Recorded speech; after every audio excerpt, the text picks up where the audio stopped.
Hello everyone! In this video, I'll show you how to join DoorDash as a restaurant or merchant. First, go to the DoorDash website. Head over to DoorDash.com. Scroll down to the very bottom of the page. Under the Doing Business section, click on DoorDash Merchant. Next, start your application. You'll see the option to grow your sales with DoorDash. Enter your store name, store address, email address, and phone number. Under business type, select restaurant and click Start Free Trial. From here, you'll be redirected to finish signing up. DoorDash often offers 0% commission for the first 30 days. Next, create your account. Enter your email and password, or sign up with Google, Facebook, or Apple, and click Create Account. Next, set up your store.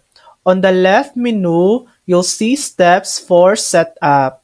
First, order method. Choose how you want to receive DoorDash orders, like connect your POS system, like Clover, or use a DoorDash tablet, about $3 per week, or receive orders via email and phone.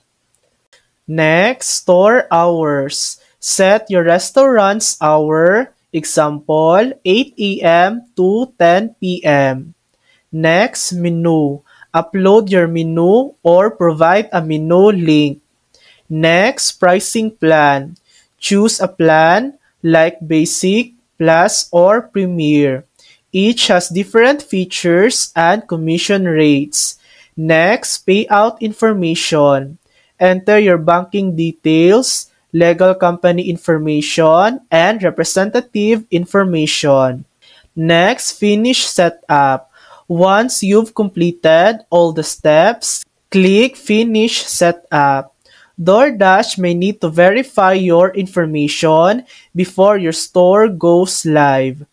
After approval, customers will be able to order from your restaurant directly on DoorDash. And that's it. That's how to join DoorDash as a restaurant. Thanks for watching! If this video helped you, please like and subscribe for more helpful tutorials.